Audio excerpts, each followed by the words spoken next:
que responderá con toda la fuerza a las amenazas del ELN de iniciar una guerra total y después de cuestionar la política de paz del gobierno nacional.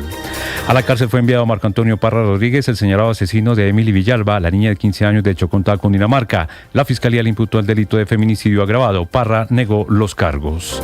Las autoridades de Medellín investigan el homicidio de Federico Marín, el personero del municipio de Entre Ríos, en su vivienda del barrio Laureles. Las autoridades lo hallaron con 55 heridas de arma blanca. Por su parte, la Federación Nacional de Personeros pidió a la Fiscalía acelerar las investigaciones para ubicar a los responsables del crimen. Considera que no se trata de un caso aislado y pidió garantizar la seguridad de los personeros que constantemente son amenazados en varias regiones del país.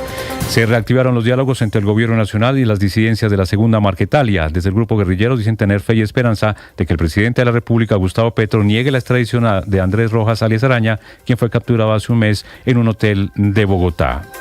Las autoridades atribuyen a las disidencias de las FARC el asesinato de un ganadero y de su hija en zona rural de Guacarí, en el Valle del Cauca. Habían sido secuestrados hace más de 3 meses y al parecer no hubo pago de una extorsión. Hoy se va a realizar un consejo de seguridad. Los alcaldes de ciudades como Bogotá, Medellín, Cali, Bucaramanga, Cartagena y Villavicencio, Santa Marta, entre otros, confirmaron que mañana no acogerán el día cívico convocado por el presidente Gustavo Petro en defensa de la consulta popular y las reformas sociales. Los mandatarios explicaron que las entidades públicas y los colegios funcionarán con normalidad y aclararon que entregarán todas las garantías para las personas que vayan a marchar. En el caso de Bogotá, el alcalde Carlos Fernando Galán aseguró que 710.000 estudiantes de colegios públicos de la ciudad tendrán clase presencial. En respuesta, el ministro del Interior, Armando Benedetti, acusó a los alcaldes de priorizar los intereses de la clase empresarial sobre los derechos de los trabajadores. El expresidente y director del Partido Liberal, César Gaviria, pidió en las últimas horas a la Comisión Interamericana de Derechos Humanos de la OEA que intervenga para proteger a los miembros de la Comisión Séptima del Senado tras las intimidaciones del gobierno nacional. Estas amenazas no provienen de sectores aislados, sino que parecen estar impulsadas por una estrategia del gobierno que, en lugar de promover el debate democrático, ha optado por la estigmatización y la persecución, dice Gaviria a través de un comunicado. Una profesora y su esposo fueron asesinados frente a su hija en límites entre Cauca y Nariño. La familia se movilizaba en una motocicleta por la vía panamericana en zona rural del municipio de Mercaderes cuando fueron atacados a disparos por sujetos que les robaron la moto. Las autoridades capturaron en Medellín a un estadounidense, un dominicano y un colombo mexicano por explotación sexual de menores, según confirmó el alcalde Federico Gutiérrez, quien los llamó como depravados. El Tribunal Administrativo de Santander admitió una acción popular en la que se los solicita la intervención urgente en el puente conocido como Pescadero, ubicado en la vía que conecta Bucaramanga con San Gil, que está en riesgo de colapsar.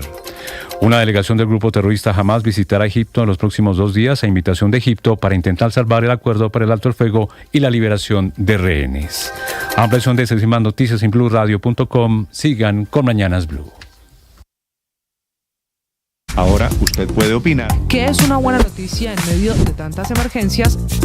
Gracias a los más de 2.100.000 personas que hoy posicionan a Blue nuevamente como la emisora número 1 de los colombianos. Es un gusto saludarlos. Gracias por escucharnos. Gracias por vernos. Esto es Blue, parte del juego. más que radio. Llegó la hora de fluir con el planeta. Y actuar para proteger las reservas de agua que nos quedan. Día a día podemos hacer algo para unirnos a la corriente Del cuidado del agua. No es un chiste. Debemos cuidar el agua. Hoy es lunes, el 17 de marzo. Bienvenidos, es un gusto saludarlos. Las 5 de la mañana, 34 minutos. Aquí estamos desde Mañanas Blue en este comienzo de semana con noticias de Colombia y el mundo. También a esta hora, los temas de conversación en las redes sociales. Camila Carvajal. Néstor, buenos días. Feliz inicio de semana para usted, para todos los oyentes de redes sociales que amanecen con numeral a la calle este 18, numeral sí a las reformas sociales. Ambas son tendencias promovidas por el gobierno, el pacto histórico, los ministros, los congresistas del pacto histórico, en general el petrismo en la calle de cara a lo que va a pasar mañana en Colombia. Con estos dos numerales se está haciendo la convocatoria, que es una convocatoria en la que son muy fuertes los ministros y también, por ejemplo, Gustavo Bolívar, el director de Prosperidad Social. La manera de invitar a la gente con el último sí a las reformas sociales se están promoviendo los puntos de encuentro. Es el listado que publica Gustavo Bolívar en el que se confirman los lugares de convocatoria en 32 ciudades del país. Están haciendo en redes sociales y con estas convocatorias lo que no pudieron hacer en el Congreso de Colombia, que es convencer a la gente de las bondades de una muy controvertida reforma laboral.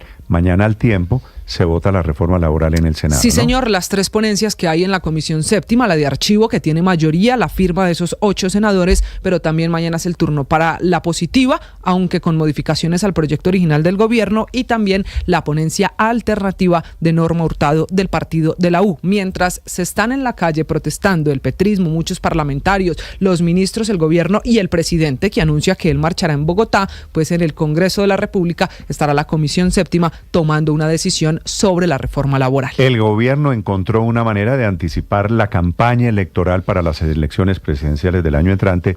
Todo es esto, es calentamiento de cómo va a estar el próximo año político en Colombia. Sí, señor, la otra tendencia en Colombia es numeral medicamentos por el informe de anoche en Séptimo Día, que tiene que ver con la escasez de medicinas en nuestro país. El informe, el especial de Séptimo Día en el canal Caracol, Néstor, fue contando la historia de los pacientes que van a esas droguerías y no les llega la medicina. Contaron la historia de los pacientes, de las asociaciones médicas, de cómo se están recogiendo medicamentos, las filas, las noches y las madrugadas esperando que abran esos dispensarios, y esta tendencia sirvió para que esta mañana la gente esté contando su caso específico con una medicina especial, con una enfermedad en particular, con numeral medicamentos. Y finalmente, en el mundo, la tendencia es con su santidad, con el Papa Francisco, muy viral, de las imágenes más buscadas y difundidas en redes sociales, la primera foto que se conoce del Papa Francisco desde que está hospitalizado en Roma. La foto es publicada por el Vaticano, es esta que estamos viendo en el canal de YouTube. Si bien no se ve la cara de frente del Papa Francisco, sí se puede ver que no tiene en ese momento, en el de la fotografía frente al altar, ninguna cosa de oxígeno adicional que le ayude a respirar,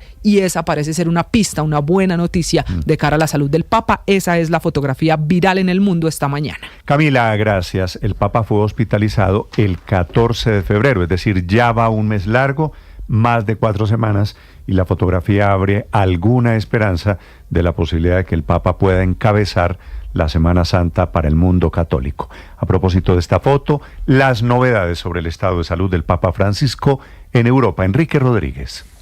¿Qué tal, Néstor? Buenos días. Desde hace 31 días no se veía al pontífice, y esta imagen que están viendo nuestros espectadores en YouTube y para quienes nos oyen en la radio es una foto en la que el Papa aparece en la silla de ruedas frente al altar, vestido de blanco, con una estola morada, el color que se utiliza durante las celebraciones en el periodo de Cuaresma. La foto está tomada en una suerte de escorzo desde la espalda del Papa, en una especie de ángulo de 45 grados, y no se le ve la cara, y todo parece indicar que no tiene las cánulas nasales con el oxígeno, aunque si las tuviera, eso tampoco sería una sorpresa, porque la Santa Sede ha contado de manera reiterada que durante el día el Papa usa esas cánulas, o estaba usando al menos, y durante la noche usaba una mascarilla, es decir, procedimientos respiratorios no invasivos. Seguramente la gran novedad de hoy sea que no le podemos contar si el Papa ha dormido bien o no, suponemos que sí, porque esta mañana no hay parte médico, y de hecho no va a haber parte médico en la medida que la situación del Papa siga siendo estable y el tratamiento continúe dándole buenos resultados, es decir, solo habrá partes médicos en el momento en el que haya alguna novedad, sea la que sea. El Papa en las últimas horas no ha recibido visitas, ha pasado el día entre la oración y el descanso y algo de trabajo, y ha distribuido, eso sí, en las últimas horas a la Santa Sede el texto del Ángelus que ha escrito el propio Francisco. Allí afirma que está atravesando un momento de prueba y ha añadido que se une a tantos hermanos y hermanas enfermos, frágiles en este momento como yo. Y es que la salud del Papa sigue siendo una gran preocupación y las especulaciones no cesan a propósito de si estará presente en las celebraciones de la próxima Semana Santa. Sobre eso sigue sin haber ninguna novedad. Mientras tanto, otra de las imágenes de la mañana aquí en Europa es una imagen de corte más trágico, la de una discoteca en Macedonia del Norte. Allí han muerto 59 personas y esta mañana se está investigando como un asunto criminal porque la Fiscalía de ese país, de Macedonia del Norte, ha confirmado que en esa discoteca no había rociadores contra incendios, solo se disponía de 2 extintores y la única salida, aparte de la puerta principal, la salida de emergencia, estaba cerrado con un candado. No había bocas de incendio ni hidrantes. El local estaba insonorizado con materiales altamente inflamables y en un concierto de hip hop se puso en marcha un sistema pirotécnico que provocó un incendio y deja, como digo, 59 muertos y 44 de los 155 heridos han tenido que ser trasladados fuera de Macedonia del Norte. Cuando digo fuera es a países como Serbia, Bulgaria, Turquía y Grecia, porque allí no hay suficientes camas para tratar a enfermos quemados, Néstor. Gracias, Enrique. 5:40 minutos. En Colombia, todos jugados políticamente, el gobierno no solo por la marcha y por el día cívico de mañana martes, sino por la consulta con la que intenta calentar y crear banderas de cara a las elecciones presidenciales del año entrante. El gobierno todo, pero la oposición también, por otro lado, moviéndose y organizándose para jugar sus cartas y para crear también un hecho político alrededor de lo que viene. Desde el gobierno, sobre el día cívico de mañana, el ministro de Trabajo, el muy protagonista ministro de Trabajo, Antonio Sanguino. Esperaríamos nosotros que no se votara de manera inmediata esa ponencia, sino que se diera el espacio para que puedan escucharse en la comisión las demás ponencias. Se refiere el ministro de Trabajo a que mañana será la votación alrededor del posible, casi inminente hundimiento, y eso es lo que lleva al gobierno a crear este hecho político del día cívico y la consulta popular, el hundimiento de la reforma laboral. De la otra orilla política, cada vez más en plan de candidato, más protagonista, el ex vicepresidente Germán Vargas. Con el anuncio de la consulta, arrancó ahora sí en serio este debate electoral. Lo veremos recorriendo regiones y municipios, al igual que a todos los miembros del gobierno, ahora habilitados por esta consulta, quienes estarán en campaña también. Por supuesto, lo de menos es el resultado de la consulta. Lo importante será la campaña. Radicalizando posiciones hasta los gremios económicos, muy protagonistas, dice el presidente, que son los gremios, los empresarios del sector privado que no quieren hacer concesión para sus trabajadores. Del Consejo Gremial, el exministro Camilo Sánchez. Nosotros no queremos quedarnos callados, ya lo dije claramente. En Nicaragua, cuando se quedaron callados los gremios y los empresarios, después no pudieron hablar, igual pasó en Venezuela. Nosotros lo que estamos invitando es que nos sentemos a hablar de los temas. Fíjese qué pasó con la reforma laboral. La reforma laboral, el gobierno nacional se puso bravo con el Congreso porque no se la aprobó. ¿Y por qué? Porque no era técnico, porque no había un estudio que mostrara cuál era la generación de nuevo empleo. El presidente Petro, que estuvo este fin de semana ya en plan de recorrer el país desde el departamento del Magdalena, hablando de la revolución, de la rebeldía, ordenando habilitar un salón en la Casa de Nariño con esos eslóganes, dijo él, guste o no al resto del país.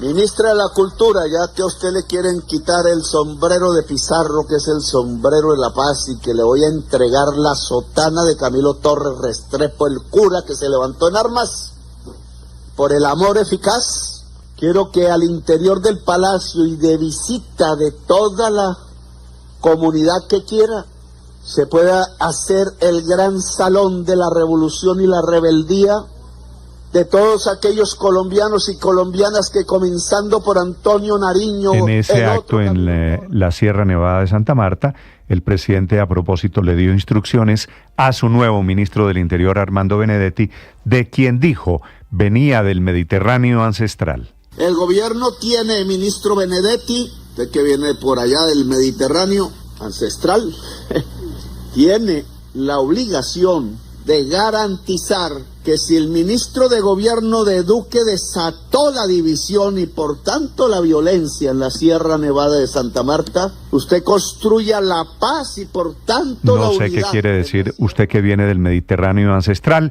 pero así se está jugando la carta el presidente Gustavo Petro alrededor de la consulta y alrededor de la movilización. Están no solo en plan de moverse, sino en plan de estigmatizar a los congresistas, los 8 de diferentes partidos políticos que votaron el hundimiento de la reforma laboral. De hecho, en las últimas horas, el expresidente Gaviria, el director del Partido Liberal, le envió una carta a la Comisión Interamericana de Derechos Humanos denunciando ataques políticos y arriesgando la vida de estos senadores de la Comisión Séptima del Senado. Sergio Barbosa. Hola Néstor, buenos días. El expresidente y director del Partido Liberal César Gaviria pidió a la Comisión Interamericana de Derechos Humanos de la OEA que intervenga para proteger a los miembros de la Comisión Séptima del Senado que han sido objeto de amenazas, ataques e intimidaciones luego de firmar la ponencia que pide el archivo de la reforma laboral impulsada por el presidente Gustavo Petro. Allí Gaviria destaca el caso del senador Miguel Ángel Pinto, quien según explica ha sido víctima de una serie de ataques que no solo ponen en riesgo su seguridad, sino que afectan a su familia y buscan destruir su buen nombre. Cabe recordar que el senador Pinto, después de firmar la ponencia negativa de esta reforma, entró en una disputa pública con el ministro de Trabajo Antonio Sanguino, luego de que el alto funcionario lo señalara de supuestos vínculos con el extraditado jefe del Clan del Golfo, alias Otoniel. Sin embargo, según Pinto, todo se trataría de una confusión con un homónimo, hecho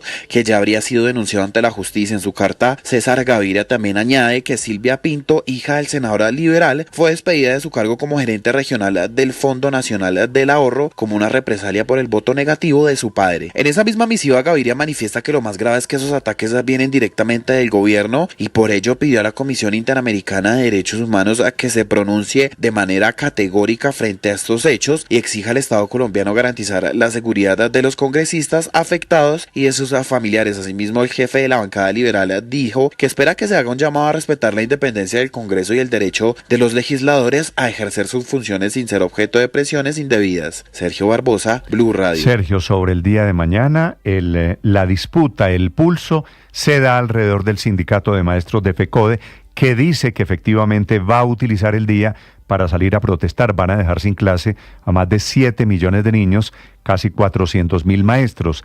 Las ciudades están intentando que haya clases en los colegios que dependen de cada administración local. Las 5 de la mañana, 46 minutos. La única ciudad que se ha sumado al paro, al día cívico, es Sincelejo.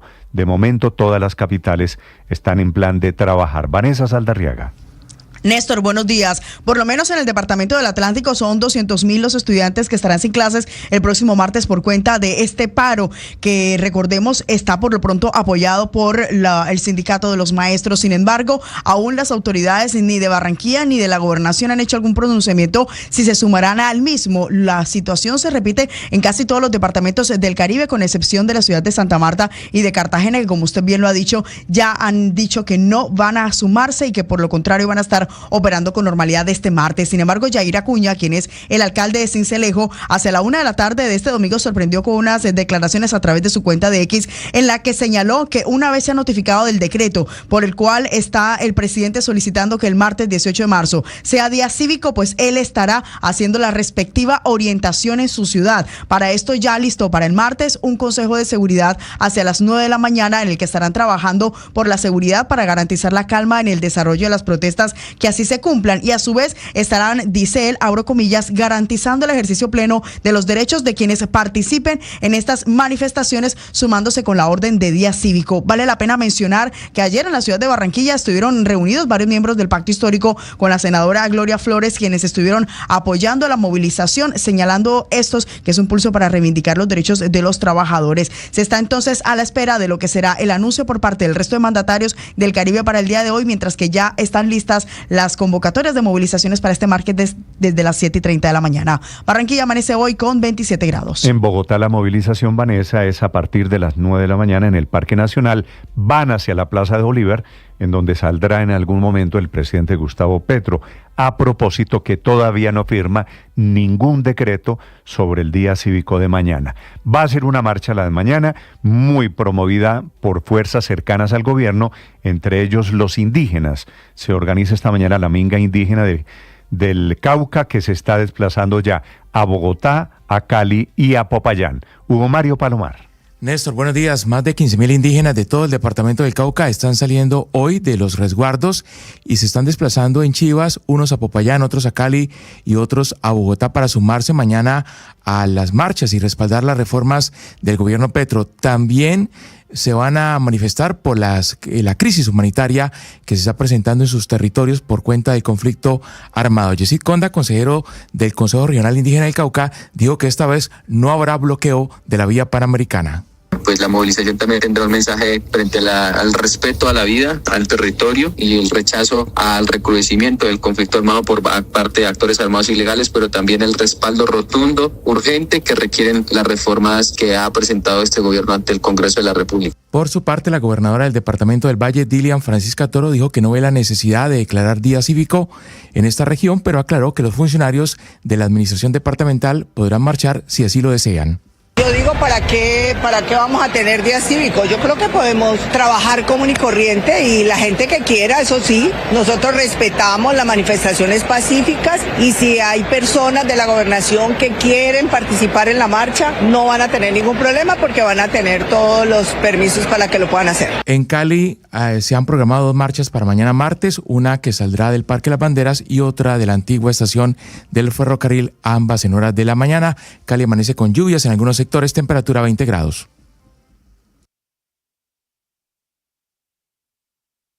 Un millón de noticias, sueños, emociones, 1 millón de seguidores, 1 millón de seguidores, 1 millón. Decirlo suena fácil, lograrlo es de trabajo.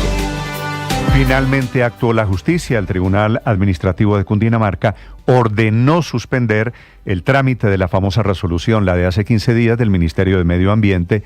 Recuerden ustedes, la última de la exministra Susana Mohamed, que buscaba establecer lineamientos en el ordenamiento de Bogotá y la Sabana, que lo vieron como una intromisión del gobierno nacional, el alcalde de Bogotá, Carlos Fernando Galán, y el gobernador de Cundinamarca, Jorge Emilio Rey.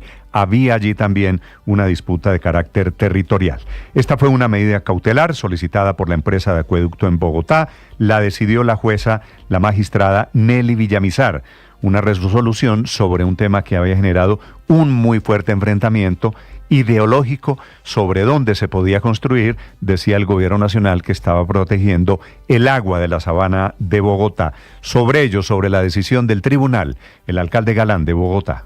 Quiero invitar al Ministerio de Ambiente, a la ministra Elena Estrada y a todo su equipo a que nos sentemos a trabajar de manera articulada para encontrar mecanismos que nos permitan proteger el agua y los ecosistemas estratégicos de la Sabana de Bogotá.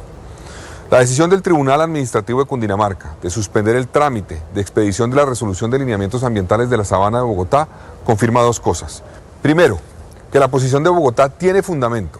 Y segundo, que el camino es trabajar de manera... Y es que esa resolución del Ministerio del Medio Ambiente se metía en temas locales y frenaba en últimas el POT, el Plan de Ordenamiento Territorial. Le decidía a Bogotá y a Cundinamarca en particular dónde y cómo se podía construir. Jorge Emilio Rey es el gobernador de Cundinamarca. Debemos definir un modelo de ocupación del territorio pensando en el bienestar verde de las nuevas generaciones, sin pérdida de las vocaciones productivas y la competitividad de esta región, que es una de las más importantes en Colombia. Batalla de momento que por decisiones de la justicia, de jueces, de la magistrada Villamizar, pierde el gobierno nacional. Lo lamenta la exministra, la autora de la resolución, la exministra Susana Mohamed. Hola, la magistrada Nelly Yolanda Villamizar decidió que se debe reiniciar el proceso de la resolución para los lineamientos ambientales de la Sabana de Bogotá. Muy curioso porque no existe resolución expedida y precisamente estaba cumpliendo todos los procesos que se requieren para expedirla. Inclusive estaba publicada con todos sus anexos y toda la información para consulta pública en este momento. Y lo que le dice al final de cuentas el Tribunal de Cundinamarca al Gobierno Nacional es que suspenda esa resolución y comience nuevamente el proceso para incluir las opiniones de los mandatarios regionales y de actores que no fueron tomados en cuenta a lo largo de todo este proceso. Juan Esteban Castañeda. Hola Néstor, muy buenos días. Para entender toda esta polémica debemos remontarnos al pasado 3 de marzo de este año, día en el que el Ministerio de Ambiente expide una resolución con unos lineamientos que pretendían impartir para el territorio de la Sabana de Bogotá, es decir, para la capital del país y 39 municipios de Cundinamarca. La medida trajo el rechazo inmediato de varios mandatarios locales, entre ellos el alcalde Carlos Fernando Galán, quienes alegaban que con esto se violaba la autonomía territorial y que además además con esto se iban a frenar proyectos importantes para la capital del país como el metro o la ampliación de la autopista norte. El gobierno dijo que no iba a ser así, pues esta resolución solo afectaba a los proyectos que se realizarían desde que este entrara en vigor. Sin embargo, el Tribunal Superior de Cundinamarca decidió suspender esta medida hasta que el Ministerio de Ambiente dialogue con los diferentes sectores que no fueron incluidos. Desde la Corporación Autónoma Regional de ese departamento, que es la encargada de la gestión ambiental en el territorio, reaccionaron al respecto. Alfred Ballesteros es director de la entidad.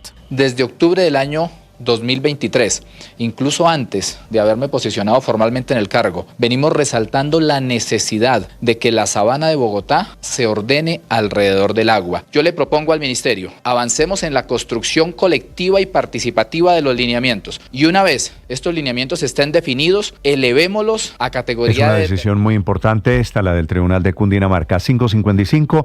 Atención, fue capturado en Bogotá un hombre que estaba abusando de sus pequeñas hijas, de apenas 4 y 8 años de edad, que las grababa y que vendía ese material como material pornográfico.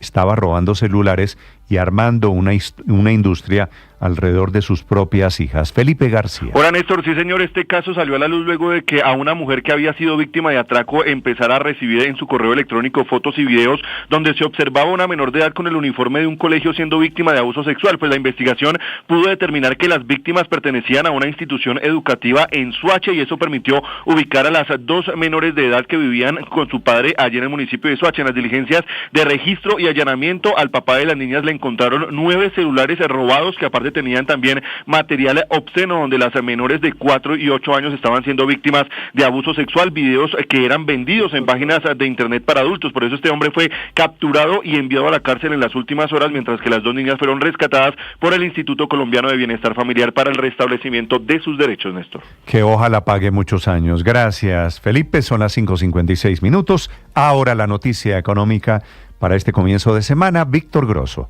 Néstor, buenos días. Con pie derecho arrancaron el año la industria manufacturera y el comercio, 2 de los sectores más frenados cuando en el 2023 por poco entramos en recesión, estando dentro de los que más les ha costado reactivarse, aunque el comercio lo está haciendo mucho más rápido que el sector manufacturero. Las ventas de los comerciantes minoristas durante enero crecieron 10,2%, consolidando esa recuperación que arrancó en épocas de la Copa América el año pasado. La inflación más baja y la caída en tasas de interés han beneficiado al sector comercial. De otro lado, la producción de la industria manufacturera también en enero creció 1,9%, manteniendo las cifras positivas que se vieron en la parte final del año pasado. Las ventas de vehículos están jalonando el comercio, mientras que la fabricación de jabones, detergentes, equipos eléctricos, bebidas, alimentos, entre otros, están empujando al sector manufacturero. Si el comercio sigue creciendo a esta velocidad, a más de 2 dígitos, rotando rápidamente sus inventarios, tendrá que hacer más pedidos al sector industrial, jalonando tarde o temprano a los productores manufactureros, porque son 2 sectores que están muy ligados el uno con el otro. Esta es una antesala al crecimiento de la economía de enero que mañana reportará el DANE. Víctor Grosso, datafx.com.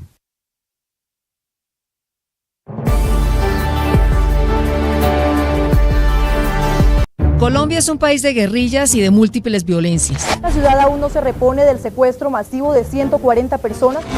Tras la firma de la paz con las FARC en 2016, solo sobrevive un grupo insurgente, el Ejército de Liberación Nacional. El ELN es una organización político-militar. Aquí no puede entrar cualquiera. Hoy todos hablan del ELN, pero muy pocos conocen su historia. Y esta serie documental titulada ELN, Entre Fusiles y Diálogos, 60 años de la guerrilla más vieja de América Latina, podrán escucharla en Boombox o en su plataforma de audio favorita. Boombox.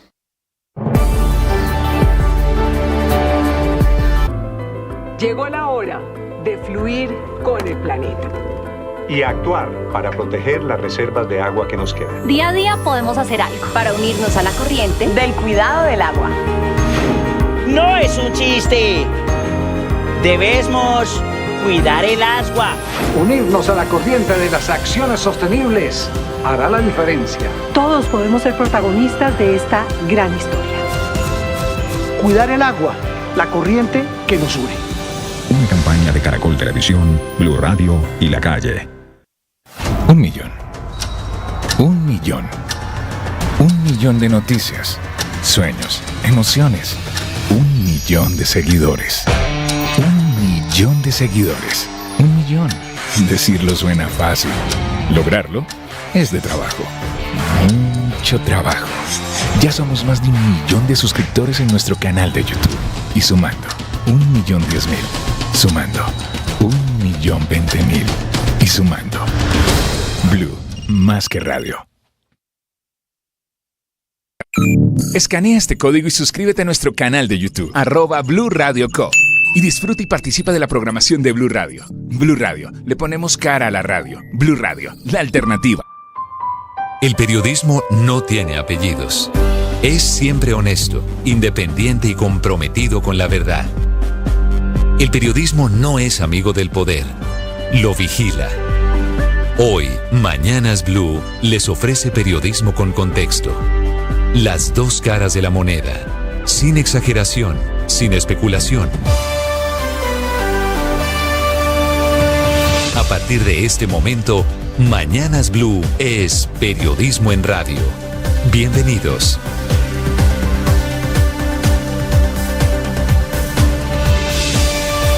Bienvenidos, buenos días, 6 de la madrugada, 40 segundos. Un gusto saludarlos en este día lunes, comienzo de semana. Va a ser una semana muy movida por cuenta de la convocatoria del Día Cívico de mañana, que se ha convertido en un pulso territorial alrededor de quién decide, de quién trabaja y de quién manda. Por ejemplo, en el sector educativo, que es donde parece estar la principal incertidumbre sobre las manifestaciones de mañana martes. La rebelión contra la orden presidencial la encabezan esta mañana alcaldes y gobernadores de todo el país, que han dado instrucciones a sus funcionarios públicos de que deben trabajar y lo pueden hacer. Ojo con las siguientes ciudades: alcaldes de Bogotá, por ejemplo, de Medellín, de Bucaramanga, Cali, Santa Marta, Cartagena, Ibagué y Villavicencio, los gobernadores de Antioquia, Cundinamarca, Santander, Valle, Tolima, todos diciendo no hay día cívico, se trabaja con normalidad.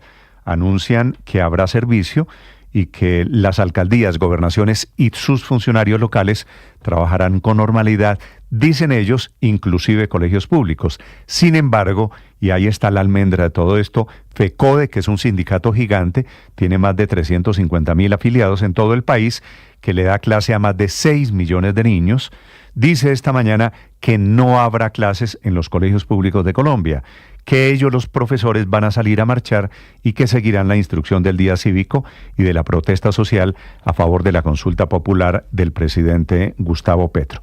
Bienvenidos, ya les vamos a contar de este pulso. Por ejemplo, en Bogotá hay más de 700.000 estudiantes en colegios públicos. La instrucción para ellos del alcalde Galán es clase presencial. La Secretaría de Educación envió un memorando para que los rectores informen sobre ausentismo no justificado. Es decir, no hay permiso para salir mañana, debe haber clase en Bogotá para todos los niños que estudian en colegios públicos. Sin embargo, los profesores de FECODE, los sindicalizados, dicen que es una amenaza, una intimidación, que ellos van a salir a marchar amparados en el fuero sindical. Bienvenidos, es un gusto saludarlos. Ya les vamos a contar desde la Sierra Nevada de Santa Marta, en donde estuvo el fin de semana. El presidente Petro dice respalda a los maestros y que a ningún trabajador, ni del magisterio, ni del sector privado, de ninguna empresa, lo pueden despedir por salir a marchar en la convocatoria del petrismo, que es el punto de partida hacia la consulta popular. En ese mismo discurso, el presidente Petro se inventó la primera pregunta de la consulta, dice que el día en Colombia se acaba, la jornada diurna debe terminar a las 6 de la tarde, y a partir de las 6 de la tarde vendrá un recargo nocturno, y a partir de ahí viene la discusión alrededor de el pago por feriados y festivos.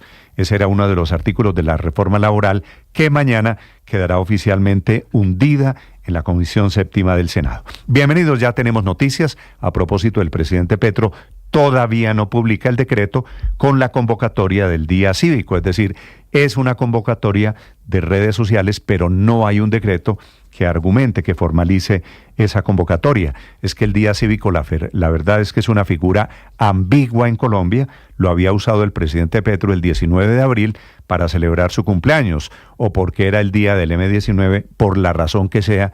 El día cívico es una figura que puede interpretarse en Colombia de cualquier manera. Mientras el presidente Petro va a estar marchando mañana en Bogotá con sus bases, con el petrismo, con la minga indígena, con el sindicalismo, con los maestros, con los congresistas del petrismo, la reforma laboral se va a hundir mañana porque tiene mayorías, los 8 votos. La ponencia alternativa de la senadora Norma Hurtado no los tiene, ni la ponencia positiva del senador Fabián Díaz, que es del Partido Verde.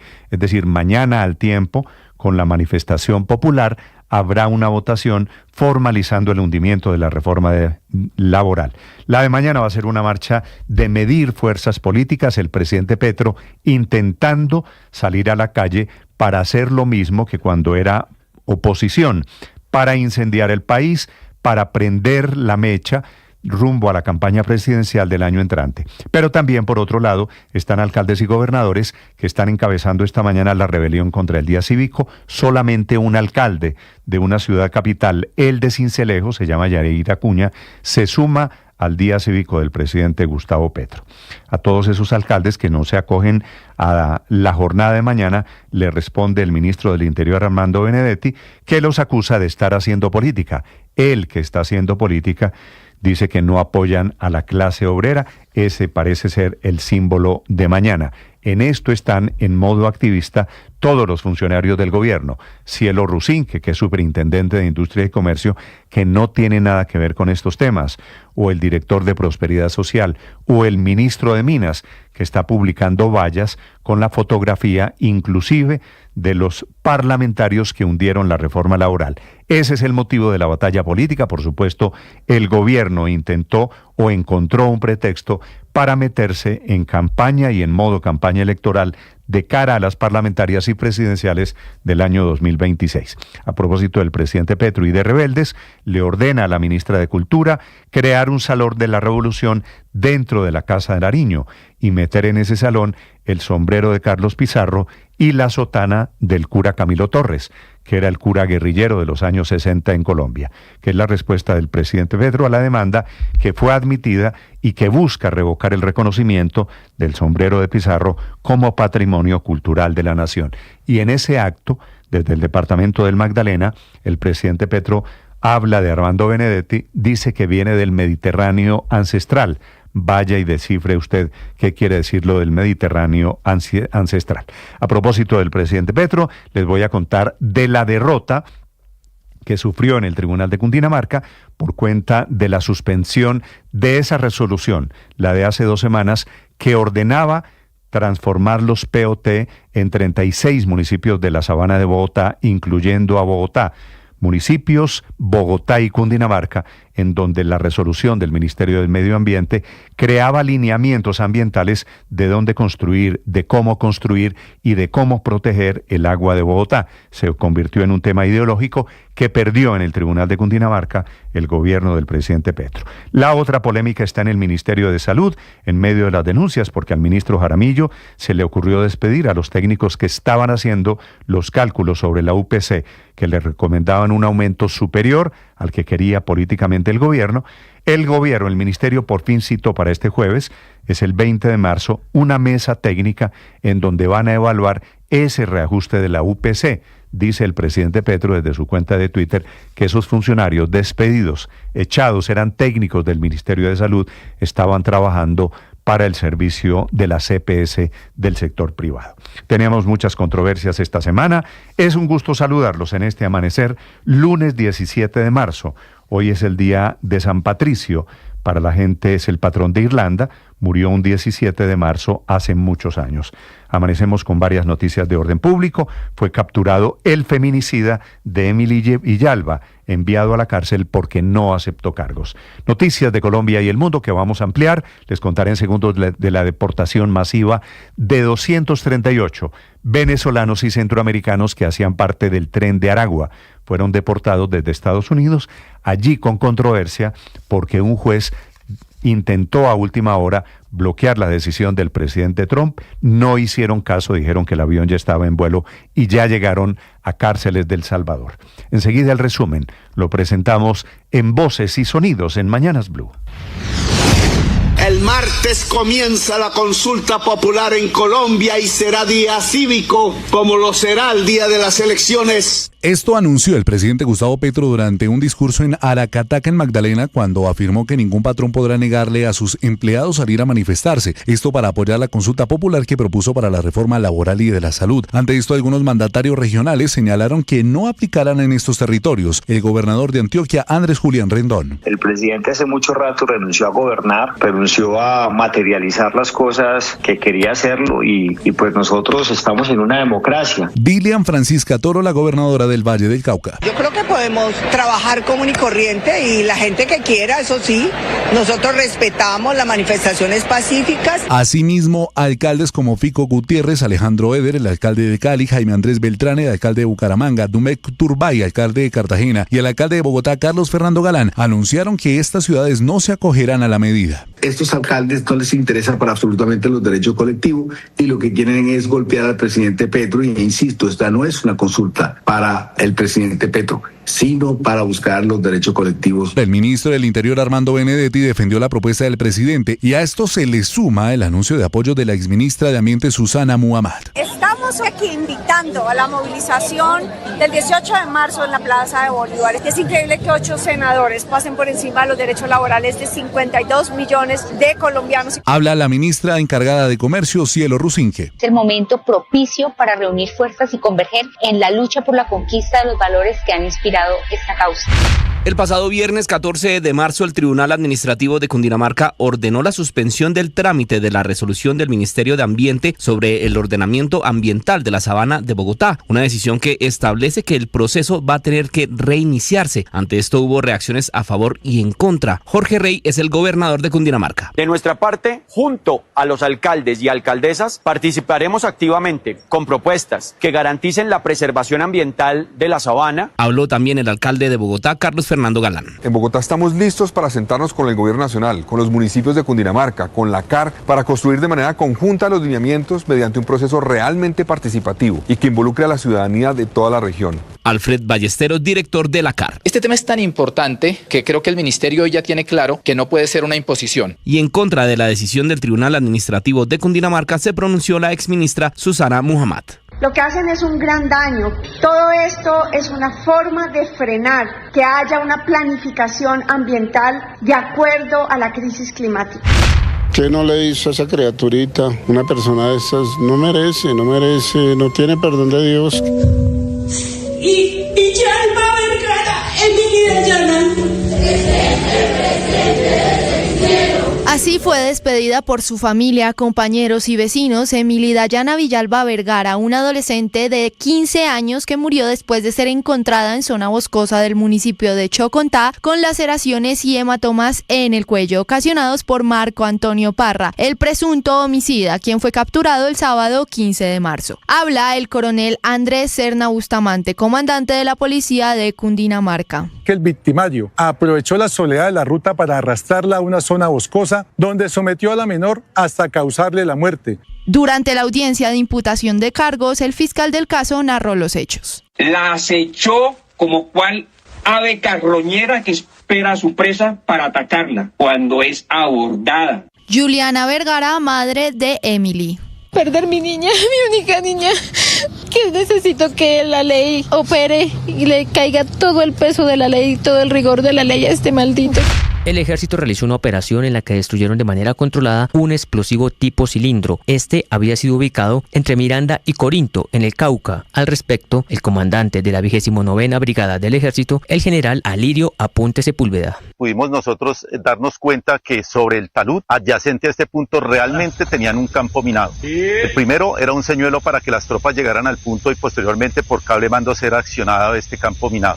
Federico Jul Marín, personero de Entre Ríos, Antioquia, fue asesinado en una vivienda de Medellín. El hombre de 27 años fue hallado muerto luego de recibir más de 50 puñaladas en diferentes partes de su cuerpo. Entre tanto, la Federación Nacional de Personeros ratificó el rechazo sobre este hecho y le pide a las autoridades como la Fiscalía, el Ministerio del Interior y la Defensoría del Pueblo la implementación de medidas necesarias para la protección de los personeros y garantizar una investigación rigurosa. Alias Walter Mendoza, cabecilla de las disidencias, confía en que el presidente Gustavo Petro negará la extradición de alias Araña, capturado por narcotráfico. Mendoza explicó que la reunión preparatoria realizada en el resguardo indígena Inda Zabaleta de la comunidad Agua en zona rural de Tumaco fue el punto de partida para relanzar la mesa de conversaciones de paz suspendida desde el pasado 12 de febrero, por lo que siguen comprometidos con lo que ellos llaman el Gran Acuerdo Nacional y la paz total. Pero en estos momentos prácticamente la extradición de Andrés, la no extradición o la extradición de Andrés está en cabeza del presidente Petro. Nosotros no creemos que el presidente Petro se deje presionar de Trump. Donald Trump y Vladimir Putin, presidentes de Estados Unidos y de Rusia, confirman que volverán a hablar mañana martes sobre la guerra en Ucrania. Trump precisó que hablarán de territorio, de centrales eléctricas e incluso de repartición de activos. El presidente norteamericano dice que hay una alta probabilidad de poner fin a esa guerra. De unas horas, prácticamente cuando el presidente Donald Trump firmó el memorando proclamando que haría uso de la ley de enemigos extranjeros para deportar a venezolanos miembros del Tren de Aragua, ya tenía a los 261 extranjeros montados en un avión. Es por eso que la orden de un juez federal obligando al gobierno a no deportar a esos extranjeros por extralimitarse no tuvo efecto. Reclama el gobierno Trump que ya el avión se encontraba en aguas internacionales y por eso no podía dar vuelta atrás. Los deportados ya están en El Salvador y serán recluidos en el centro de confinamiento del terrorismo. El Vaticano publicó primera foto del Papa Francisco desde que fue hospitalizado el pasado 14 de febrero. En ella aparece sentado, de espaldas y orando en la capilla del 10º piso del Hospital Gemelli. Por su parte, el máximo jerarca de la Iglesia Católica reconoció mediante un mensaje escrito que está pasando por un momento de prueba y agradeció a los que diariamente se acercan al hospital a rezar por él. Ya son 10 los jugadores que se han integrado a la convocatoria de Néstor Lorenzo para encarar el partido frente a la selección de Brasil el próximo 20 de este mes y el 25 ante la selección de Paraguay en la ciudad de Barranquilla. Ellos son Daniel Muñoz, Jefferson Lerma, Davinson Sánchez, Carlos Cuesta, Hamilton Campas, Kevin Castaño, Marino Inestrosa, James, David Rodríguez, Juan Camilo Portilla y también recientemente, y a pesar de que no va a jugar frente a Brasil por acumulación de cartulinas amarillas, ya dijo presente John Hader Durán. James Rodríguez, durante el día anterior, los amigos de Edu Aguirre, el panelista del Chiringuito en España, ha revelado el compacto de la entrevista que sostuvo con el 10 de la selección Colombia. Allí hubo declaraciones impactantes por parte del capitán, el cual manifestó que en la final de la Copa América disputada el 14 de julio en los Estados Unidos, el árbitro Rafael Klaus le metió la mano al equipo colombiano. Estuvimos cerca, por cosas externas yo creo que no hemos podido quedar campeones, pienso yo. Cosas externas. El árbitro yo creo que influyó mucho, no nos ha pitado penaltis, creo que 1 o 2, para mí 1 claro. Estás escuchando Blue Radio. 1 millón. 1 millón. 1 millón de noticias, sueños, emociones. 1 millón de seguidores. 1 millón de seguidores. 1 millón. Decirlo suena fácil. Lograrlo es de trabajo. Mucho trabajo. Ya somos más de 1 millón de suscriptores en nuestro canal de YouTube. Y sumando, 1.010.000.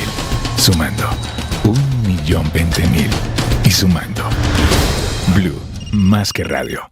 Hola, los invitamos a escuchar el podcast ELN Entre Fusiles y Diálogos, 60 años de la guerrilla más vieja de América Latina, un podcast que pueden escuchar ya en todas las plataformas de audio. Si quieren entender la historia del ELN, cuándo comienza y cómo ha llegado al punto donde ha llegado, que tiene hoy en jaque no solamente el proceso de paz. 6 de la mañana, 17 minutos. Felipe, buenos días. No hay decreto todavía sobre la gaseosa figura del día cívico que intenta aplicar mañana el presidente Petro, dando la instrucción de que todos los trabajadores tendrán el día para salir a apoyar su gobierno. Es básicamente el mensaje del presidente en esto que es el lanzamiento de la otra figura de la consulta popular. Arrancó la campaña, ¿no, Néstor? Y la verdad, pues, es la polarización. O sea, no es nada nuevo lo que estábamos esperando. Pero, por supuesto, pues uno como ciudadano tiene muchas dudas sobre esta consulta que se viene porque los ministros, uno y el otro, dicen cosas totalmente diferentes. Y sobre todo una cosa que es impresionante en esto, la cantidad de mentiras que están diciendo los funcionarios del gobierno frente a este tema de la reforma laboral. Bueno, Felipe, están en modo campaña, cada uno interpretando esa reforma laboral por supuesto, a su conveniencia. Aquí lo que hay inédito es el escenario del gobierno nacional diciendo: mañana es día para salir a marchar, no trabajen, quienes quieran pueden salir a apoyar el gobierno.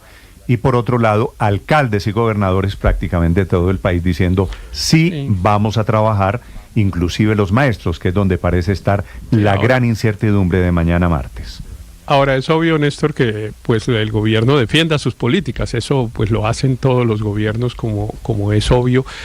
Pues lo está haciendo de manera exacerbada, digámoslo así, pues como consecuencia de las dificultades que ha tenido para la aprobación de esas políticas, y entonces busca sustituir por apoyo ciudadano el apoyo que no ha logrado en el Congreso de la República. Pero claro, mete en dificultades a los alcaldes y a los gobernadores con una declaratoria de un día que realmente no tiene ninguna consecuencia jurídica, que no tiene incluso ningún apoyo jurídico, porque usted va y busca la facultad presidencial de decretar un día cívico o de saber qué consecuencias tiene la declaratoria del día cívico, pues eso no existe en el ordenamiento jurídico colombiano. La verdad es una figura simbólica, llamémoslo así, que no dice en ninguna parte que si se declara un día cívico la gente tiene que puede dejar de ir a trabajar.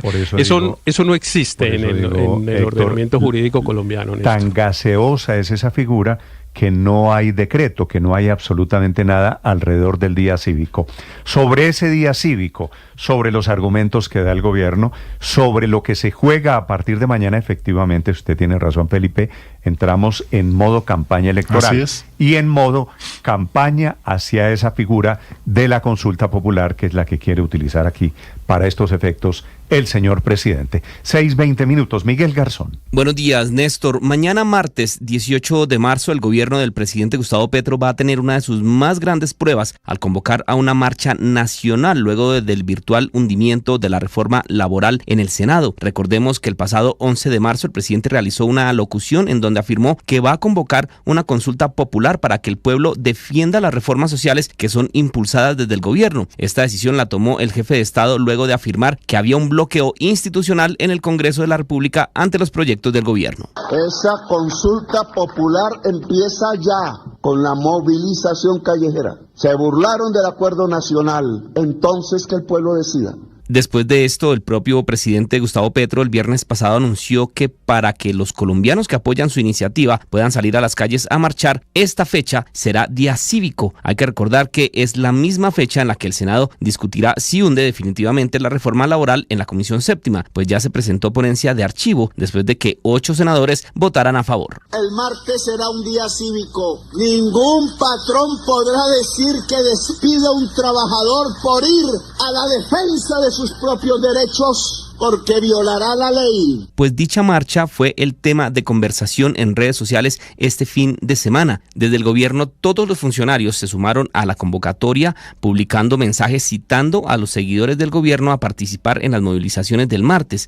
Una de ellas fue la ministra de Comercio encargada, Cielo Rusinque, que publicó un video en el que pide a los colombianos acompañar estas manifestaciones. Hoy no me dirijo a ustedes como funcionaria, lo hago como ciudadana y como sujeto político. Lo hago motivada por mi convicción de que la hora es grave y que es el momento propicio para reunir fuerzas y converger en la lucha por la conquista de los valores que han inspirado esta causa. Otro caso fue el del ministro de Defensa, el general en retiro Pedro Sánchez, quien invitó a los manifestantes a denunciar si ven que hay infiltrados que puedan perturbar las manifestaciones y el orden público. Pero todos estos mensajes y el anuncio de que el martes es día cívico han provocado molestia en diversos sectores políticos, además de funcionarios públicos que ya anunciaron que no se unirán a esta jornada. Es el caso de la gobernadora del Valle, Dilian Francisca Toro. Yo digo, ¿para qué vamos a tener día cívico? Yo creo que podemos trabajar común y corriente y la gente que quiera, eso sí, nosotros respetamos las manifestaciones pacíficas. A ella se suma el alcalde de Cartagena, Dumec Turbay, quien también dijo que no al día cívico, igual que el alcalde de Bucaramanga, Jaime Andrés Beltrán, el gobernador de Santander, Juvenal Díaz, también el alcalde de Villavicencio, Alex Vaquero, y Andrés Julián Rendón, gobernador de Antioquia. Nos parece muy lamentable. Yo pienso que el presidente hace mucho rato renunció a gobernar, renunció a materializar las cosas que quería hacerlo y pues nosotros estamos en una democracia. También rechaza el anuncio del día cívico el alcalde de Medellín, Federico Gutiérrez, el alcalde de Cali, Alejandro Eder, y así sigue la larga lista, a la que también se unió el alcalde de Bogotá, Carlos Fernando Galán, que en un trino escribió: este martes la alcaldía de Bogotá garantizará la prestación de todos sus servicios y no se sumará al día cívico. Y agregó: la alcaldía respeta el derecho a la protesta y la manifestación pacífica. Los equipos de diálogo y convivencia, así como los gestores de movilidad y Transmilenio, estarán listos para garantizar los derechos tanto de quienes decidan salir a las calles como quienes decidan no hacerlo.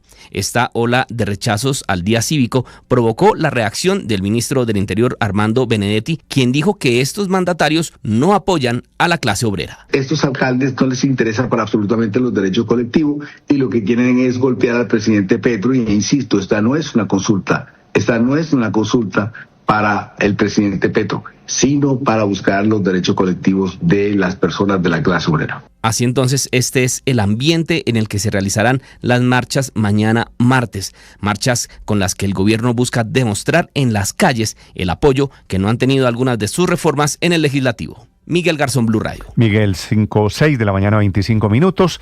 Para todos estos efectos, Felipe, ya está comenzando hoy la movilización de indígenas, de organizaciones sociales, de las fuerzas políticas que apoyan al presidente Petro, entre ellas los sindicatos, que van a hacerse presente, por supuesto, intentan que sea una movilización copiosa. ¿Cuántas personas van a salir a marchar mañana, Felipe? Pues por supuesto, eso no lo sabe nadie, pero el gobierno intenta que sean manifestaciones multitudinarias, y aquí están, como dicen ustedes, los jugadores de cartas, Felipe, el gobierno restiado, con presupuesto, con toda su gente, intentando crear un hecho político mañana martes, día de las movilizaciones del metiéndole miles de millones de pesos a esto, ¿no, Néstor? Sí, trayendo las mingas, eso pues obviamente lo pagan ellos. Traer a los indígenas, por supuesto, vale una plata. Los buses... Bueno, ya les han dado 300 y pico mil millones en contraticos, que nada más no sé cómo se los han gastado, ¿no? Eso no... Pero esto es metiéndole plata, y contrasta esto hoy con un análisis que le recomiendo a usted y a los oyentes de Mañanas Blue, que trae el diario El Tiempo sobre el déficit fiscal más alto de la historia. Ya le voy a contar, Felipe, sobre efectivamente eso que tiene razón usted. Estas manifestaciones se producen en época efectivamente de cinturón apretado. Una de las grandes incertidumbres es si mañana hay clases. Para los padres que están escribiendo, Felipe, que me preguntan si mañana van 7 millones de niños, clases a colegios públicos, la verdad no sé, Felipe, porque el gobierno está diciendo, FECODE tiene autonomía para declarar un paro, un día cívico, y los profesores de FECODE, por supuesto, están en el petrismo y son cercanos al gobierno. Pero no en todos los municipios las clases dependen de decisiones que toma el gobierno nacional, sino que el sistema educativo es local, que es el caso de Bogotá o de Medellín, o más de 100 municipios por todo el país, en donde son los gobiernos locales los que toman la decisión. En ningún municipio la educación depende del gobierno nacional, Néstor. En 100 depende de los alcaldes y en los demás depende de los gobernadores, pero en ninguno del gobierno nacional. Así que esa tensión que hay entre los niveles de gobierno nacional y los territoriales, en este caso la competencia es de gobernadores y alcaldes para decir si hay o no clases. Y si no hay y si una persona deja de ir a clase, pues la consecuencia es casi obvia, que es que le descuentan el día de salario, pues el día de su pago le van a pagar un día menos. Esa siempre ha sido como una pelea entre FECODE cuando decreta sus paros y los gobernadores y alcaldes que utilizan ese instrumento de sanción, de descuento del salario, pues para tratar de impedir la suspensión de clases, de la que se afectan pues todos los niños. Usted tiene razón, pero FECODE a eso responde diciendo que eso es amenaza e intimidación, porque eso fue lo que hizo el gobierno de Bogotá. Justifiquen las ausencias y por supuesto la intención de salir a marchar no es la justificación. 6 de la mañana, 28 minutos. Pero hay un régimen diferente. Néstor, en Colombia hay cerca de 100 municipios certificados en educación. Quiere decir que los alcaldes voy a mencionarle algunos municipios, las capitales de departamento, la mayoría de ellos, pero también podemos hablar de municipios como Funza, o Sahagún, o Lorica, etcétera, de los cuales ya el municipio es responsable de la educación y por lo tanto el alcalde es el patrón. Los demás municipios son manejados por los departamentos.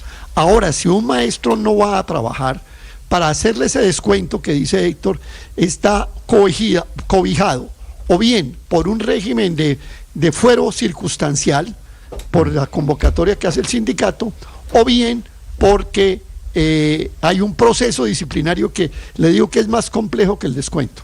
Entonces, pues la verdad es que sí está protegida de alguna manera la protesta por el magisterio. Los señores de FECODE están diciendo esta mañana, el poderoso sindicato de maestros en Colombia está diciendo esta mañana que debe haber permiso o sindical o permiso para salir a la protesta pacífica. Están en contra de los anuncios de alcaldes y gobernadores de que mañana no es día cívico. Así que allí en el tema de educación, que afecta a casi algo más de 6 millones de niños que estudian en colegios públicos, hay una tensión y una disputa territorial. Cristian Correa. Néstor, buenos días. Y es un llamado que hace FECODE a los gobiernos de las ciudades que aún no se acogen al día cívico, ciudades como Bogotá, Medellín, Bucaramanga, Cartagena y la gobernación de Antioquia, que incluso ya han manifestado que no lo harán y que prestarán sus servicios normalmente.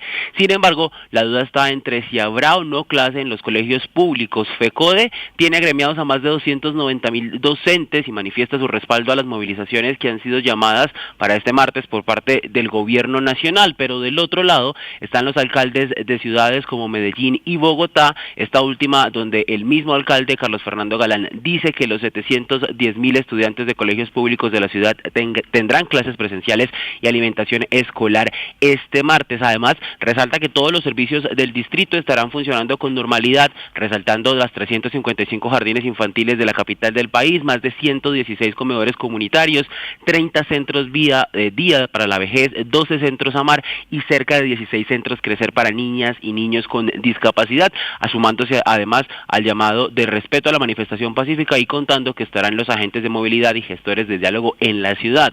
FECODE además dice que rechaza los llamados a reportar los ausentismos injustificados, pues considera que vulneran la libertad sindical. Está entonces la duda entre si mañana los cerca de 6 millones de niños que hacen parte de los colegios públicos del país tendrán o no clases en medio del llamado a día cívico por parte del gobierno nacional.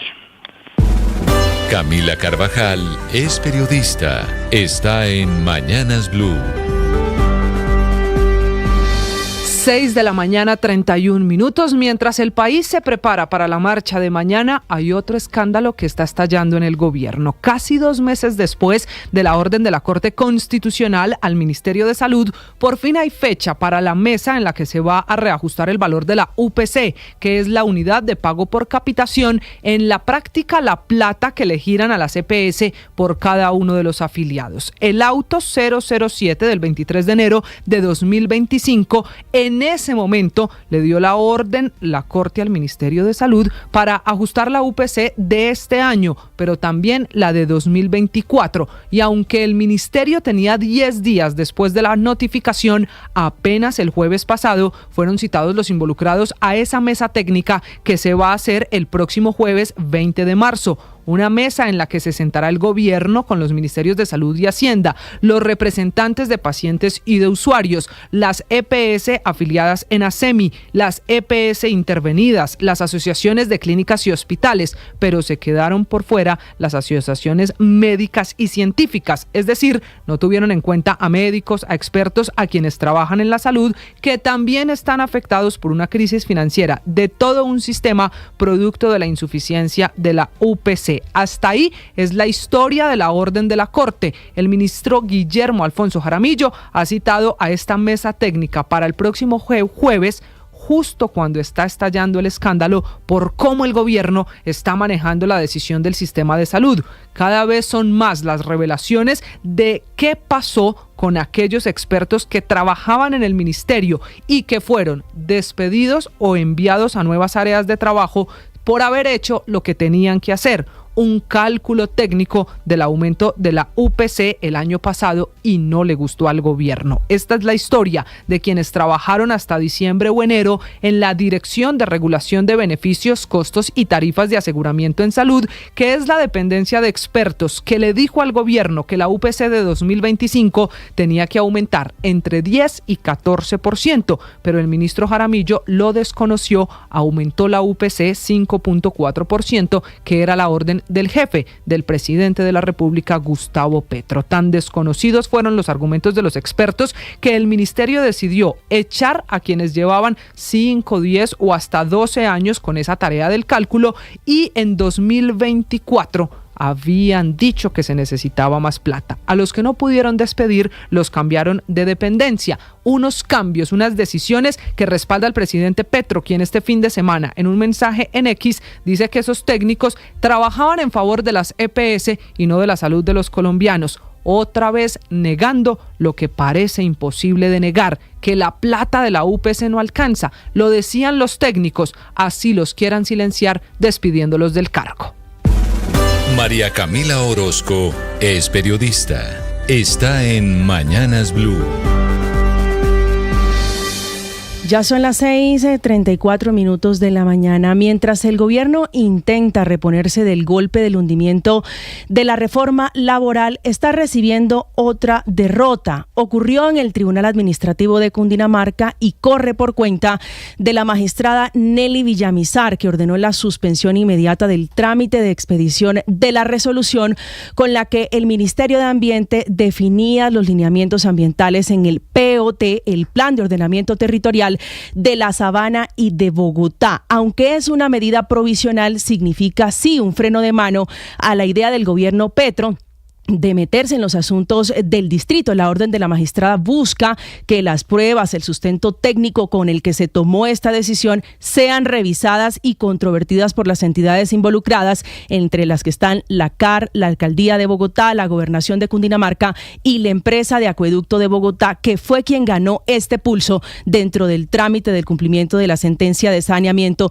del río Bogotá. La decisión pone puntos suspensivos a la disputa territorial e ideológica sobre dónde se puede construir y desarrollar proyectos, y le da la razón al alcalde Carlos Fernando Galán, que estaba reclamando el espacio para participar en la construcción y el estudio de esta resolución que alcanzaron a publicar en la página web del Ministerio de Ambiente y que le daba plazo hasta el viernes pasado, viernes 14 de marzo, para que hicieran comentarios. Pues la van a tener que rehacer, van a tener que comenzar el proceso desde cero. La disputa, que según el gobierno es alrededor del agua, para el alcalde Galán y el gobernador Jorge Emilio Rey, es sobre el impacto negativo que iba a tener esa resolución como venía planteada. Impacto en el desarrollo urbanístico y económico de la región, porque declaraba 138 barrios como humedales, lo que significaría que proyectos estratégicos de infraestructura, entre ellos la vía Subacota, el patio taller de la línea 1 y 2 del metro de Bogotá y la línea 3 del metro y la ampliación de la autopista norte, que se inunda cada vez que llueve, como ocurrió la semana pasada,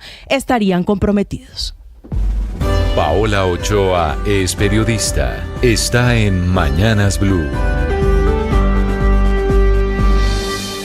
6:37 a.m. Alerta económica por las finanzas del gobierno y por los números en rojo con los que acaba de arrancar este año, con un déficit fiscal que en enero estuvo en el menos 0.7% del Producto Interno Bruto, el peor registro en más de 20 años y el peor enero desde el año 2004. Arranque con pie izquierdo porque continúa el derroche en los gastos y la contracción en los ingresos, con los primeros, los gastos, creciendo a un ritmo anual del 35% y totalizando 41 billones de pesos, mientras que los segundos, los ingresos, siguieron cayendo en un 0.2% y fueron de apenas 29 billones de pesos. Un desfase y un descache que dejó un roto de 12 billones de pesos en enero, un mes que históricamente solía dejar superávit fiscal y números buenos, como sucedió durante casi 20 años, cuando tuvimos un superávit fiscal promedio en enero del 0.2%, costumbre que sin embargo se rompió con el gobierno de Gustavo Petro, como también se rompió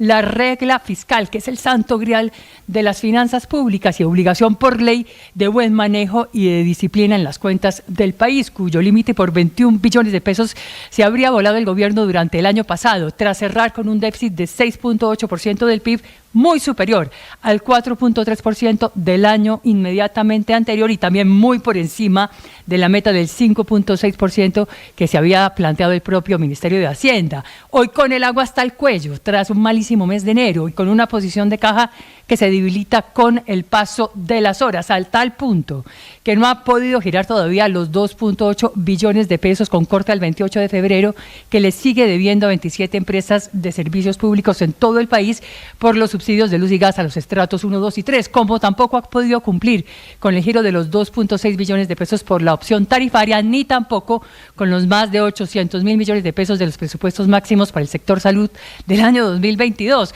de los cuales apenas ha hecho el primer giro por 200.000 millones de pesos y los restantes los irá haciendo de a poquitos porque sencillamente el gobierno nacional no tiene plata y se está quedando sin caja.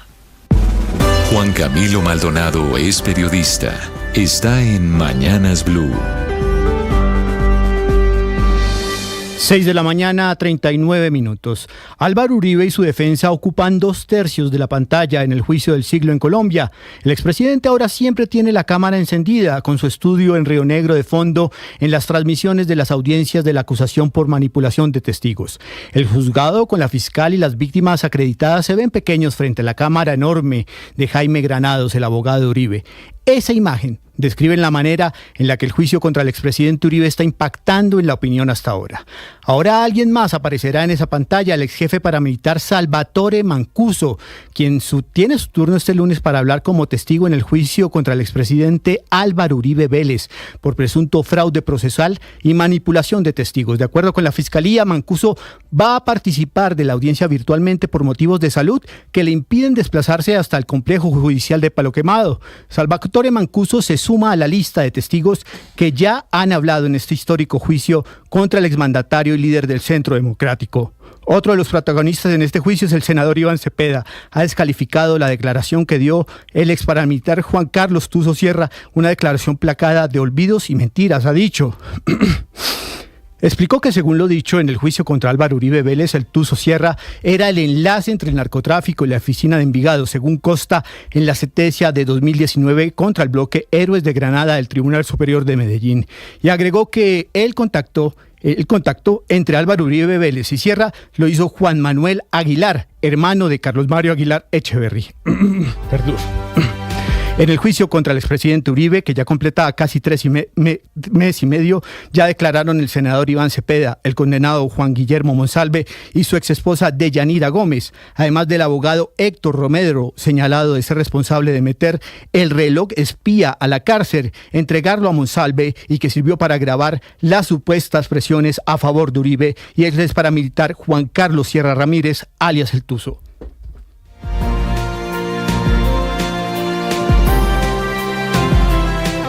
Estás escuchando Blue Radio.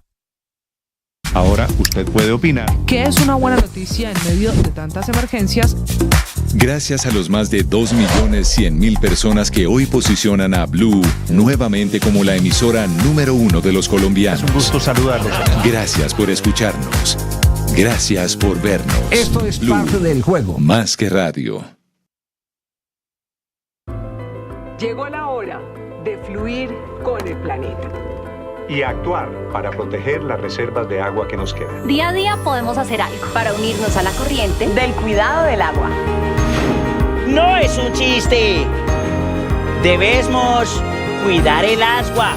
Unirnos a la corriente de las acciones sostenibles hará la diferencia. Todos podemos ser protagonistas de esta gran historia.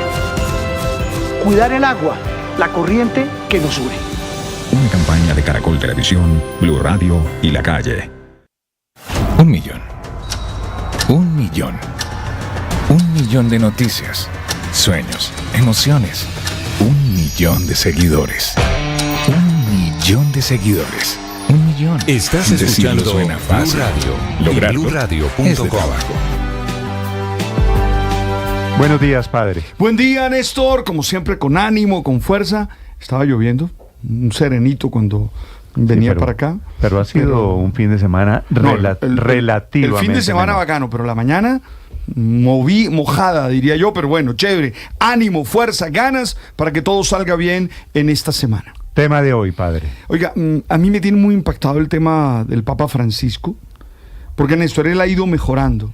Pero Néstor, ¿puede él gobernar, liderar la iglesia en ese estado? Es una de las preguntas que me hago.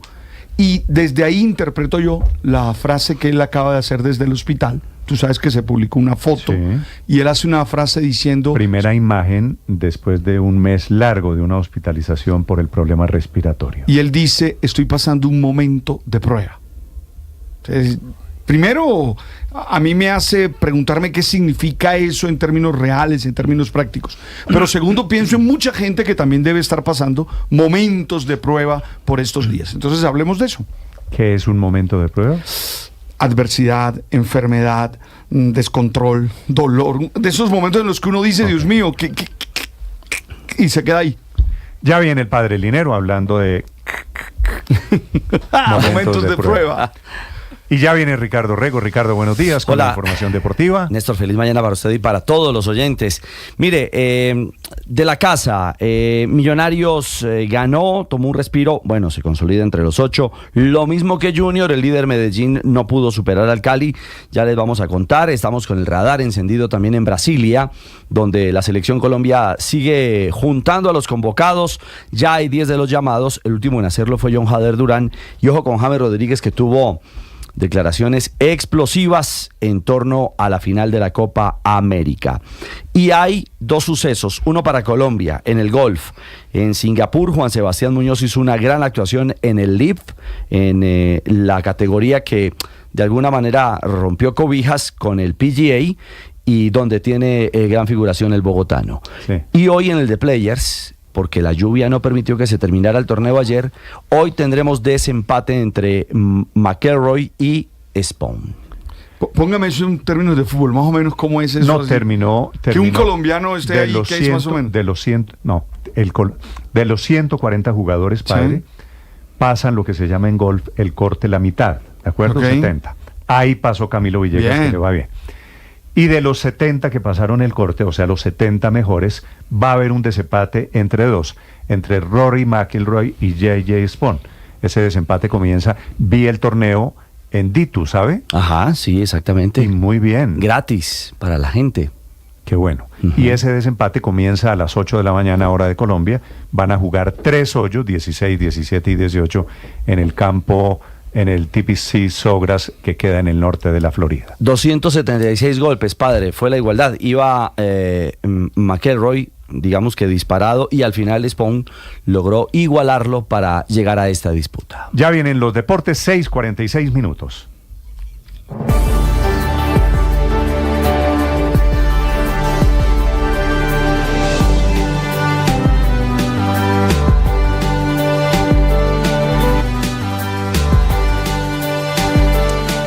Dijo el presidente Trump que Estados Unidos estaba en un escenario de guerra e intentaba justificar su decisión invocando una ley del siglo XVIII, saltándose a la justicia, logró la deportación de más de 230 indocumentados, migrantes, la mayoría dicen ellos, del Tren de Aragua, que amanecen hoy en una cárcel de El Salvador, deportados desde los Estados Unidos, a pesar de que una orden judicial intentó detenerlo a última hora.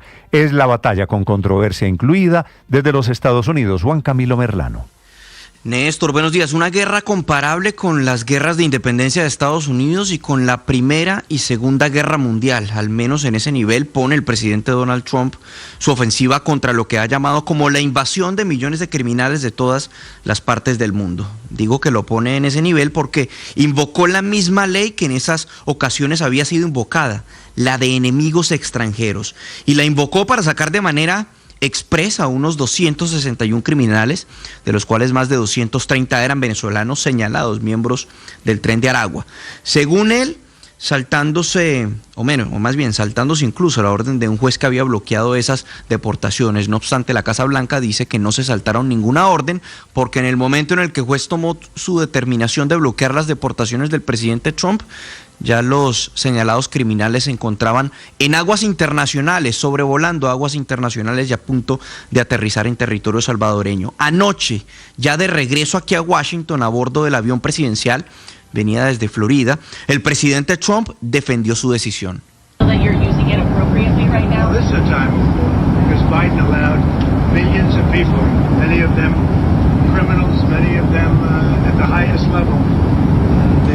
Estamos en tiempos de guerra, respondía ahí el presidente Trump en medio de la interrogante de si se estaba saltando la orden del juez frente a esta ley que solamente había sido utilizada en años de guerra. Él respondía: estamos en tiempos de guerra porque Biden permitió que millones de personas, muchos de ellos criminales del peor nivel, entraran, vaciaron sus cárceles, otros países vaciaron sus cárceles para llenar a los Estados Unidos. Eso es una invasión y esos son criminales, asesinos, narcotraficantes, capos, gente de instituciones mentales. Es una invasión y en ese sentido es una guerra, decía el presidente Trump. El destino de deportación, El Salvador, donde los inmigrantes indocumentados fueron recibidos con un despliegue prácticamente de película. Fuerzas especiales, efectivos fuertemente armados, vehículos y buses blindados y todos trasladados al Centro para el Confinamiento del Terrorismo. Y también fueron presentados en un video como si se tratara de una película. Nombre. César Eliseo Sortomala.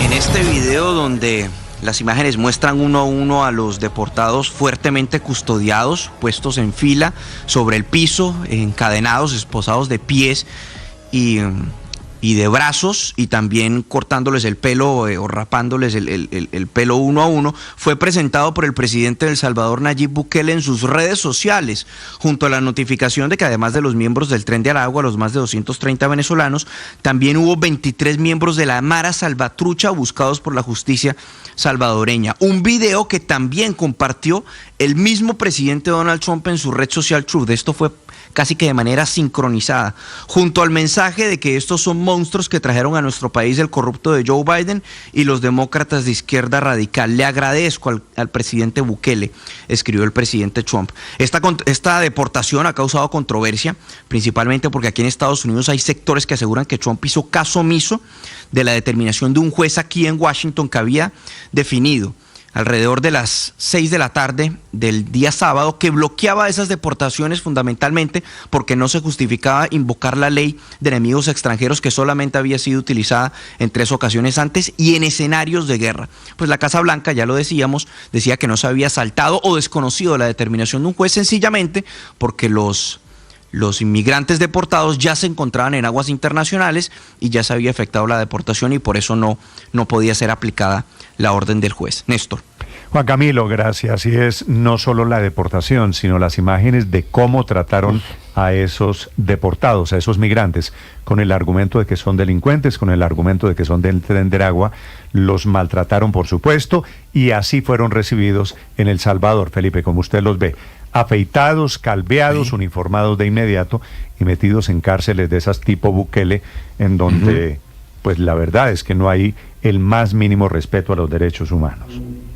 Pero a mí las imágenes, le confieso, no me desagradaron. Es que así es como hay que tratar a los criminales, Néstor. Lo demás es que ¿qué querían? ¿Que los deportaran al convento de las hermanas Clarisas? Bueno, Felipe, sí, pero... No, querían que le respetaran los derechos humanos, como es los que ellos no respetaron, ¿no? Sí, los que ellos no respetaron, gente, violando niños. Claro, justamente ese es el desafío de los estados democráticos, respetar los derechos incluso de los delincuentes. Ese es el desafío, ese es el avance de la civilización cuando decidió adoptar el desafío en favor del delincuente y en contra del ciudadano de bien. Estas imágenes las pueden ver quienes están conectados en este momento en el canal de YouTube. Ahora, Felipe, que los maltratan, me parece que no hay ninguna duda. Usted me dice, se justifica porque ellos son unos delincuentes que han violado todos los derechos humanos. ¿Y qué querían, Néstor? ¿Que les pusieran tapete rojo o qué? Bueno, Felipe, Néstor, como toca. Es que así es que se debe tratar la delincuencia, como toca. En esta discrepo de usted, Felipe, un poquito. Me parece que debe haber una diferencia entre un delincuente que, por supuesto, viola los derechos humanos y un Estado, una de las conquistas, Felipe, de la civilización, una de las conquistas de los estados liberales, Néstor, es respetar los derechos humanos, inclusive de los delincuentes. Lo que pasa es que, pues, Felipe, entiendo que en estas épocas se aplaude fácilmente lo que hace el señor Bukele, lo que hace el señor Trump. Señor Juan Camilo. Néstor, y con la salvedad de que pues confiamos en la palabra del gobierno Trump de que en efecto todos eran miembros del Tren de Aragua, porque eso no hay manera de comprobarlo, ya los deportaron y no se tiene información de ellos. Son más de 200, el gobierno dice que son todos miembros del Tren de Aragua, la única prueba que tenemos es la palabra del gobierno. Sí, y efectivamente, ese es un dato muy importante, no han sido vencidos en juicio. Son las 6:53 a.m, protesta por estas imágenes, protesta por la deportación masiva el gobierno de Venezuela. Desde Caracas a esta hora, Santiago Martínez. Hola, Néstor, buen día. Para el gobierno de Nicolás Maduro, pues haber invocado esta ley de enemigos extranjeros criminaliza de forma infame e injusta a los migrantes venezolanos, quienes según el chavismo son víctimas de las mismas sanciones de Estados Unidos. En un larguísimo comunicado de 4 páginas emitido por Cancillería, pues Venezuela tacha la norma como una ley anacrónica y ilegal, que es violatoria de los derechos humanos y que evoca los episodios más oscuros de la historia de la humanidad y que es usada ahora para perseguir a la migración venezolana. La ley, recordemos, establece, como nos contaba Juan Camilo, que todos los venezolanos mayores de 14 años que se encuentren en Estados Unidos y no estén naturalizados o sean residentes permanentes legales están sujetos a ser detenidos, retenidos y expulsados en calidad de enemigos extranjeros. Y aunque desde el chavismo se insiste que no son terroristas, ni criminales, ni enemigos extranjeros, sino víctimas que cruzaron la frontera en búsqueda de alternativas de vida por razones económicas, y lo reconocen, acusan nuevamente a dirigentes opositores de haber solicitado una y otra vez la aplicación de estas medidas. Destacar, Néstor, que en estas imágenes publicadas por el gobierno de El Salvador estaría Francisco Javier García Cacique, y su familia logró identificarlo. Afirman que no es ningún delincuente, que ni siquiera tuvo delitos en Venezuela, que de hecho en Estados Unidos estaba en libertad porque tampoco había cometido algún delito, excepto ingresar pues irregularmente por la frontera con México, que solo por tener tatuajes lo relacionaron con el Tren de Aragua. Él nos llamó y nos dijo que iba vía al aeropuerto y bueno, nosotros ya pensábamos que venía para acá. Y en el transcurso del día salió la noticia de que Trump y Bukele habían llegado a un acuerdo para llevar venezolanos para allá. Y pues lo primero que se nos vino a la mente fue eso, porque ya él dijo que estaba en el aeropuerto, no se había vuelto a contactar, no había salido ninguna noticia de que había un avión de Venezuela para allá y eso. Y indagamos y conseguimos una foto donde lo pudimos identificar.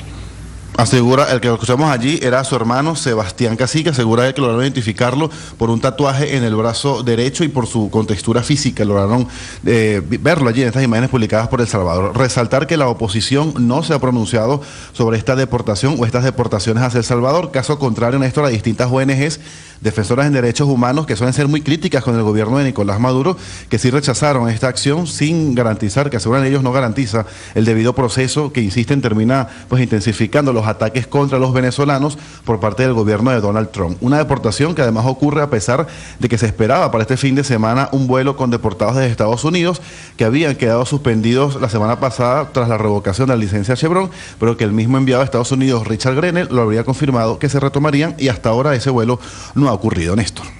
Gracias, Santiago. Desde Caracas, 6:56 a.m. Le agradece Marco Rubio al presidente Bukele. Ahora, Felipe, pregúntese por qué Bukele termina metido recibiendo deportados del Tren de Aragua en El Salvador. Pues porque todos están intentando congraciarse con Trump, intentando arreglarle problemas a Trump, intentando ser los mejores amigos del presidente de los Estados Unidos. Porque además tiene la infraestructura y tiene ya montados los mecanismos para tenerlos pues como deben estar, en lo que hemos visto, en las condiciones que deben estar, Néstor. Pero lo que es increíble, Néstor... No sé, Felipe, la verdad... Es inhumano, ¿no? Sí. Es decir, yo creo que ningún estado... cuando ellos violaron ningún niños, estado debe tratar niños, así a un ser humano. Mataron señoras, entraron a los apartamentos, sí, pero es que el Estado no eso sí no es inhumano. No, el Estado no es inhumano como ellos. El Estado tiene el derecho de comportarse... Por eso es que las democracias occidentales están en decadencia. Felipe, porque si el Estado sigue comportándose así, ¿para dónde vamos? Entonces la democracia occidental tiene que defender al criminal y el criminal hace lo que se le da la gana. No, el Estado le aplica aplica la norma con respeto y con derecho. Felipe, le hago una pregunta. El avance de la civilización consiste en eso, justamente. De estos 250, ¿qué tal que haya 1 o 2 o 10 inocentes que no sean del Tren de Aragua? Bueno, de malas, como dice la vicepresidenta, ¿para qué se fueron a otro país? No, ¿Para qué se fueron a otro país entrando de manera ilegal a delinquir? A ver. Sí, Felipe, pero no es de malas. Me parece que aquí hay un tema que no, Néstor, al paso que vamos a acabar es en manos de los criminales, pero hablando de los derechos humanos, del Estado de Derecho, de los avances Felipe, de la civilización, todo lo que ellos no respetan. Usted y mucha gente puede aplaudir esto, Felipe. No, pero es que tienes que aplicar la ley. Uno no está aplaudiendo esto. Ojo que aquí hay una cosa muy interesante. Normalmente los violadores de derechos humanos lo ocultan, o sea, las imágenes no se conocen. Aquí es un efecto propagandístico el que está haciendo el gobierno de El Salvador. O sea, ellos mismos le pusieron la música, armaron la edición, están mandando las imágenes a las agencias. Es una cosa. Entonces que lo reciban en recordemos cuál es la profesión de Bukele, él es publicista. No, de acuerdo. Recordemos que Bukele es publicista. Entregando las imágenes a las agencias, a los medios, como si estuviera, orgulloso de todos estos y así debían hacer con todos estos guerrilleros y disidentes y toda esta gente que tiene al país arrodillado y la violencia. Así se debería hacer, Néstor. Ese es el Estado. Bueno, Felipe, me hablan de a uno, por favor. O triunfan ellos o triunfan los demás. Trump pone las imágenes, el gobierno de los Estados Unidos, todos pone las imágenes, Trump sacando los 230 y pico deportados. Bukele pone las imágenes llegando los 230 y pico deportados. Orgullosísimo. Pues por supuesto que todos están haciendo política porque aquí hay extremos. Y eso es lo que hacen, Felipe, los gobernantes, los populistas, los de izquierda y los de derecha. Abusar, Felipe. Ojo, le sugiero, Felipe, porque a usted le gusta el populista de derecha. Y hay otros a los que les gustan los populistas de izquierda. Me parece, Felipe, que allí hay que tener un poquito de cuidado con el tema de los afectos políticos. No, sigan defendiendo delincuentes, me parece perfecto. Pues eso hace parte de la no estamos defendiendo delincuentes. Estoy defendiendo delincuentes. Primero, ¿usted cómo sabe que son delincuentes? ¿Y usted cómo sabe que no son? Pues no, Felipe, es que es el Estado justamente el que por debe eso, probar Felipe, que lo son. Es que Felipe, cuando tú dices de malas, ¿lo llevarán a un juicio o lo que sea? No. Felipe, claro, es que el problema es que no los están llevando a juicio. Cuando tú dices, ¿qué pasa si le pregunta, bueno, qué pasa si alguno de esos es inocente y tú dices de malas? Pues de malas hasta que eso te pase a ti o le pase a un ser querido. Es que a mí no me va a pasar por eso tenemos un Estado de Derecho.